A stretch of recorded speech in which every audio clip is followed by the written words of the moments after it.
దివాళీకి ఎక్కువ డబ్బులు పెట్టి కొన్న చించుబుడ్లు కూడా ఇంత మంచిగా వెలగవేమో, వాటికి మించి వెలుగుతున్నాయి వితిన్ 5 రూపీస్లోనే. Hey guys, this is Harika. మీ అందరికీ తెలుసు నేను ఆల్రెడీ. సో ఇవాళ ఏంటంటే అందరు పిల్లలు కూడా కామన్గా తినేస్తున్నారు డైలీ స్నాక్. అసలు ఈ స్నాక్ ఏంటని చెప్పి నేను ఇవాళ తీసుకొని చూశాను. జస్ట్ ఫర్ 5 రూపీస్ అని చెప్పేసి చాలా కామన్గా తింటున్నారు.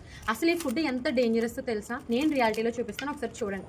బేసిక్గా ఇది కొనుక్కొని తినే పిల్లల కంటే తెలియదు, బట్ అమ్మాయి పెద్దవాళ్ళైనా తెలుసుకోవాలి కదా ఇది ఎంత డేంజరస్ అని చెప్పి. మనం అమ్మాయి ప్రతి ఐటమ్ ప్రాఫిటబుల్ ఉండాలి, బట్ స్టిల్ అక్కడ హెల్త్ కూడా ముఖ్యమే, దట్ టు చిన్నపిల్లలు. సో ఒక్కసారి అమ్మేవాళ్ళు పెద్దవాళ్ళు కాబట్టి జస్ట్ ఒకసారి ఆలోచించి ఇలాంటి ఫుడ్ని ప్రమోట్ చేయాలా లేదా అని ఆలోచించండి. ఇది ఎంత డేంజరస్ అనేది ఇప్పుడు నేను చూపిస్తా చూడండి. ఒక పీస్ జస్ట్ చూడండి. నేను ఇలా వెలిగించగానే ఒక ప్లాస్టిక్ కవర్ ఎలా అయితే బర్న్ అవుతుందో సేమ్ యాజ్ ఇట్ ఈస్గా ఒక మైకా కవర్ ఎలా అయితే బర్న్ అవుతుందో అలానే. సో ఇది ఫుడ్ అని మీకు అనిపిస్తుందా? It's totally plastic. ఈ ప్లాస్టిక్ మనం తెలియక పిల్లలేమో జస్ట్ 5 రూపీస్కి 9 పీసెస్ కదా అని కొనుక్కొని తింటారు. ఆ తర్వాత కడుపు నొప్పి అని అంటారు. బేసిక్గా మనకు తెలియదు ఎందుకు కడుపు నొప్పి వస్తుందో, but this is the reason for that. So మార్కెట్లో ఇలాంటి ఐటమ్స్ చాలానే ఉన్నాయి. So please avoid this. At least అమ్మే వాళ్ళైనా అర్థం చేసుకొని అసలు